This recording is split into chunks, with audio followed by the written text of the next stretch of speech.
Salju turun tebal saat aku melangkah melewati gerbang besar berlapis besi. Udara menusuk, menusuk hingga ke tulang. Tapi dinginnya bukanlah hal yang paling menakutkan. Yang menakutkan adalah kesunyian yang menyelimuti camp ini. Tidak ada suara burung, tidak ada tawa, hanya hembusan angin dan langkah kaki para penjaga yang kadang hilang di antara bayangan gedung laboratorium yang tinggi dan suram. Di sekelilingku, pohon-pohon pinus tertutup salju tampak seperti sosok hantu. Bau antiseptik samar menyelimuti udara, bercampur dengan aroma logam dan tanah basah. Aku tahu, aku berada di tempat yang jauh dari hukum, jauh dari kemanusiaan, yang biasanya menjadi penopang moral. Di sini semuanya berjalan menurut aturan yang tak tertulis, aturan yang ditetapkan oleh mereka yang menyebut diri mereka ilmuwan. Saat aku melewati lorong-lorong gelap, aku melihat beberapa korban. Tubuh mereka dibungkus pakaian tipis meski suhu minus derajat, wajah pucat dan mata yang kosong. Mereka digiring oleh tentara, langkah kaki mereka tertatih-tatih di salju. Tak ada teriakan, tak ada keluhan, hanya kepasrahan. Di tengah bangunan laboratorium utama, seorang ilmuwan berdiri dengan jas putihnya. Matanya dingin menatap ke arah kami yang baru tiba. Namanya Dr. Ishikawa, seorang pria berambut hitam, rapi dengan mata yang tidak pernah tersenyum. Dia melangkah mendekat, menatap kami dengan intensitas yang membuat tubuhku merinding. "Selamat datang," katanya, dengan nada datar. "Di sini kita bekerja untuk kemajuan ilmiah. Tidak ada yang akan mengganggu pekerjaan kita. Tidak ada yang akan mengetahui apa yang akan terjadi di dalam tembok ini." Kata-katanya dingin, namun ada sesuatu yang terselubung di balik nada itu. Sebuah peringatan yang samar namun jelas. Di sini, aturan moral biasa tidak berlaku. Aku menarik napas panjang, mencoba menenangkan diri. Salju masih turun, menutupi jejak kaki kami. Namun di laboratorium ini, tidak ada yang bisa menutupi jejak manusia yang hilang. Di ruang konferensi, para ilmuwan berkumpul. Cahaya lampu neon yang pucat memantul di lantai semen, menimbulkan bayangan yang panjang yang seakan bergerak sendiri. Dr. Takeda, kepala laboratorium, mulai memaparkan rencana eksperimen baru. "Proyek ini harus selesai sebelum musim semi," katanya. "Hasilnya akan menentukan posisi kita di depan dunia medis. Tapi ingat, tidak ada catatan yang bisa bocor. Semuanya harus rahasia." Seorang ilmuwan muda menatapnya ragu. "Tapi metode yang digunakan, apakah manusia bisa bertahan? Etika?" Potongan kata itu disela Dr. Ishikawa dingin seperti es. "Kamu tidak memahami tujuan. Kita berbicara tentang kemajuan. Jika harus mengorbankan beberapa subjek untuk hasil yang lebih besar, itu adalah harga yang harus dibayar." Di antara mereka, aku bisa merasakan ketegangan. Ada ilmuwan yang sangat percaya pada kemajuan dan ada yang mulai meragukan moralitas tindakan mereka. Namun di sini, keraguan bukanlah hal yang aman. Semua pengawas tentara selalu siap memeriksa setiap langkah. Konspirasi ini bukan hanya antara ilmuwan, tapi juga antara tentara, atasan yang haus prestasi, dan rahasia dunia medis yang tidak ingin diketahui publik. Aku mencatat setiap kata, menyimpan dalam ingatan. Di camp ini, catatan nyata hanyalah eksperimen itu sendiri. Segala sesuatu yang lain adalah bayangan dan rahasia. Laboratorium itu penuh dengan tabung kaca, rak berisi bahan kimia, virus yang disimpan dalam botol kecil berlabel kode. Ada senyawa yang tidak pernah kudengar sebelumnya, zat-zat kimia yang dilarang di dunia luar, dan obat-obatan baru yang akan diuji tanpa izin. Para korban dibawa masuk satu persatu. Mereka mengenakan pakaian tipis, digiring tanpa suara protes. Hanya dengan tatapan kosong, seorang ilmuwan mencatat setiap detil berat tubuh, suhu, detak jantung, dan juga warna kulit. Semua diamati seperti data statistik, bukan manusia.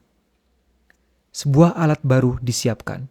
"Ini akan menguji toleransi terhadap racun," kata Dr. Ishikawa sambil menunjukkan botol berisi cairan berwarna gelap. "Hanya beberapa mililiter, tapi efeknya bisa berbeda pada setiap subjek." Korban pertama dibaringkan di meja besi, tangannya diikat, matanya ditutup, kain tipis. Aku menahan napas. Tidak ada teriakan saat cairan itu disuntikkan. Hanya ada pergerakan kecil, lalu wajah memucat, tubuh menegang. Di sudut ruangan, ilmuwan muda itu tampak terguncang, tapi tidak ada yang berani menentang. Semua berjalan sesuai rencana, sesuai konspirasi yang telah disusun rapi. Ruangan itu penuh dengan aroma logam dan antiseptik bercampur dengan ketegangan yang mencekam. Korban kedua dibawa masuk. Tubuhnya lemah, wajah pucat, dengan mata yang memandang kosong ke arah langit-langit laboratorium. Tangannya diikat, kakinya dijepit di meja besi dingin. "Mulai," perintah Dr. Takeda singkat. Cairan berwarna gelap disuntikkan perlahan ke pembuluh darah korban. Mata korban melebar, tubuhnya menegang, lalu tremor halus muncul. Ilmuwan mencatat setiap reaksi, denyut jantung meningkat, kulit memucat, pernapasan tersenggal. Setiap detik adalah data, setiap kesakitan hanyalah angka. Aku memperhatikan dari sudut ruangan, menahan rasa mual dan ketakutan. Disinilah konspirasi menjadi nyata. Di balik janji kemajuan medis, ada manusia yang diperlakukan seperti hewan percobaan. Dr. Ishikawa mendekat, menatap ilmuwan muda yang terguncang. "Kamu melihat apa yang perlu dilihat. Tidak ada yang bisa disesali. Manusia adalah alat, dan alat ini harus diuji." Korban menjerit. Suara itu mengiris hati. Namun di laboratorium ini tidak ada yang menoleh. Tidak ada belas kasihan. Hanya catatan. Hanya eksperimen. Hari-hari berikutnya semakin berat. Eksperimen menjadi lebih ekstrim. Suhu dingin mendekati beku. Paparan penyakit menular, dan pemberian obat-obatan yang belum pernah diuji pada manusia sebelumnya. Salah satu korban dibiarkan tanpa pakaian di ruangan dingin. Gemetar hebat. Detak jantungnya melejit, bibir membiru. Para ilmuwan mencatat, toleransi tubuh terhadap hipotermia ekstrim. Subjek lain diberi virus baru. Gejala muncul cepat, demam tinggi, muntah darah, kehilangan kesadaran. Seorang ilmuwan muda menundukkan kepala menahan muntah, namun tetap mencatat setiap detil. Konsekuensi eksperimen adalah kematian atau cacat permanen. Dr. Takeda tersenyum tipis. Ini kemajuan. Kita menemukan batas manusia, dan batas itu akan bermanfaat bagi sains. Aku menyaksikan korban yang sekarat. Tubuhnya gemetar, suara nyaring tapi sia-sia. Dalam setiap jeritan ada tragedi yang tak tertulis di buku sejarah, hanya tercatat dalam catatan rahasia para ilmuwan. Ketegangan di antara ilmuwan sendiri semakin tinggi. Ada yang mulai meragukan moralitas tindakan mereka. Ada yang terlalu terobsesi dengan hasil untuk peduli. Disinilah manusia diuji, bukan hanya korban, tapi juga mereka yang menjalankan eksperimen. Di sebuah ruangan kecil, ilmuwan muda itu duduk sendiri, menggenggam catatan rahasia. Tangannya gemetar, matanya merah, karena terlalu lama menatap penderitaan manusia yang dianggap subjek percobaan. "Apa yang kita lakukan? Ini terlalu jauh," gumamnya perlahan, hampir untuk dirinya sendiri. Aku mengamati secara diam-diam. Di balik konspirasi dan obsesinya dengan sains, ada keraguan yang mulai tumbuh. Beberapa korban mulai merasakan perlakuan yang lebih manusiawi. Dalam diam, sedikit demi sedikit perhatian pada luka, sedikit air hangat. Itu tidak banyak, tapi cukup untuk menyalakan secercah harapan di tengah kengerian. Rencana rahasia mulai terbentuk. Ilmuwan muda itu menulis catatan diam-diam tentang eksperimen, dampaknya pada korban, dan metode yang digunakan. Semua itu harus diselamatkan, menjadi bukti suatu hari nanti. Di luar, salju terus turun, menutupi jejak kaki di tanah beku.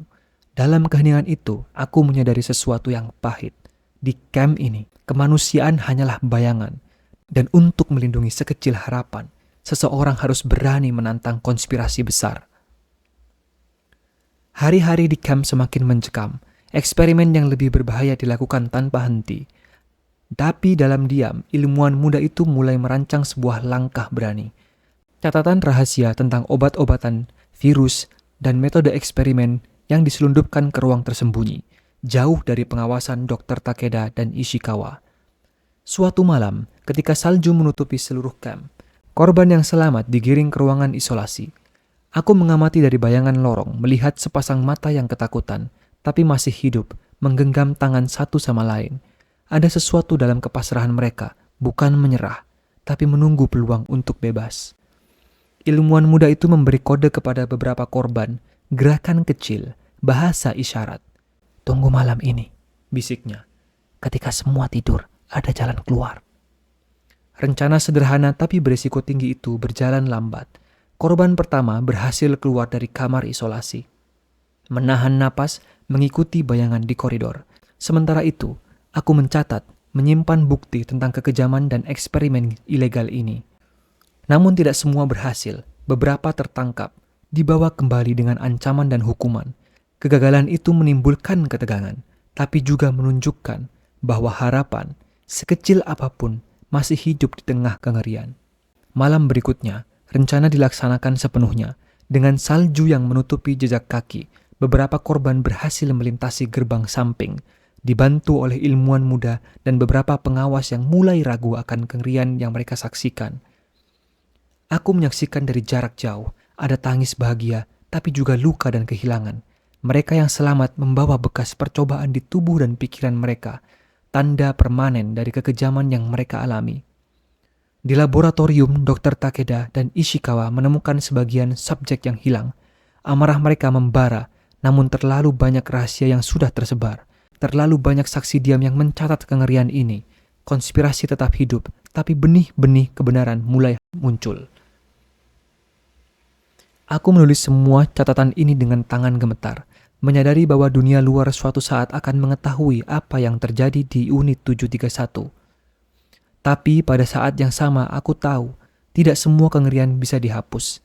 Beberapa luka akan tetap ada, beberapa rahasia akan tetap tersembunyi, dan beberapa nyawa telah hilang selamanya. Salju menutupi camp, menutupi jejak kaki dan air mata, tapi di balik dingin dan kesunyian, percikan harapan tetap ada. Di antara catatan rahasia, di hati ilmuwan yang berani menentang, dan di mata korban yang berhasil selamat.